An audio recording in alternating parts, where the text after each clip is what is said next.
200 साल का विशेषाधिकार उच्च जातियों की सफलता का राज है।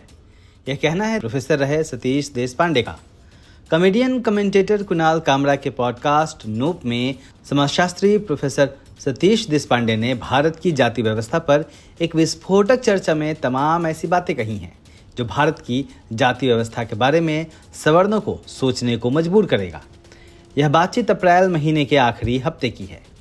इस बातचीत में प्रोफेसर देशपांडे ने खुद अपने परिवार का उदाहरण देकर समझाया कि कैसे उच्च जातियों के विशेषाधिकार पीढ़ियों तक चले आते हैं।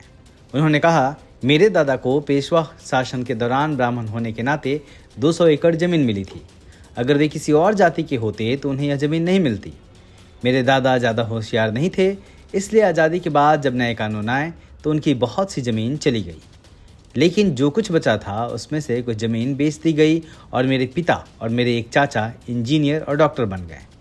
मैं एक इंजीनियर का बेटा हूँ, तो मुझे लगता है कि जाति से मेरा क्या लेना देना। मैं तो योग्यता का प्रतीक हूँ, लेकिन मुझे योग्यता कैसे मिली? मैं महंगे स्कूलों और अच्छे कॉलेजों में कैसे गया? क्योंकि मेरे पिता एक इंजीनियर थे। मेरे पिता इंजीनियर कैसे बने?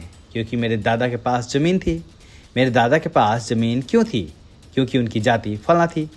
अगर वे किसी और जाति के होते तो उनके पास ज़मीन नहीं होती और मैं यहाँ नहीं बैठा होता।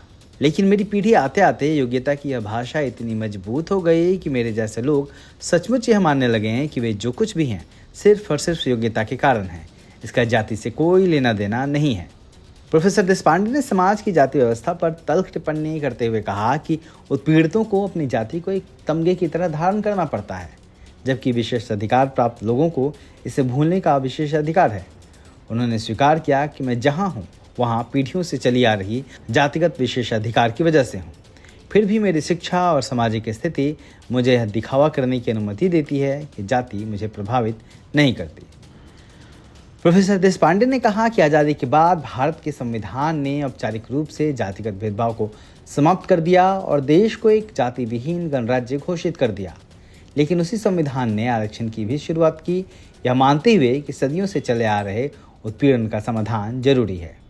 जाति को गैर कानूनी घोषित करने और साथ ही जाति आधारित कोटा को संस्थागत बनाने की इस दोहरी नीति ने एक बुनियादी तनाव पैदा किया, जिसका समाधान भारत अभी तक नहीं कर पाया है।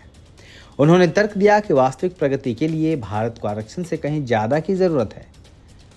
उन्होंने कहा, उच्च जातियों को यह स्वीकार करना होगा कि उनकी सफलता सिर्फ कड़ी मेहनत नहीं है, बल्कि सदियों की कमाई भी है। निश्चित तौर पर प्रोफेसर देशपांडे की जाति और योग्यता को लेकर दी गई इस परिभाषा के बाद तमाम सवाल उठ खड़े हुए हैं और वो खासतौर पर ऊंची जातियों को एक आईना दिखाने के लिए तो काफ़ी हैं ही। ब्यूरो रिपोर्ट, दलित दस्तक।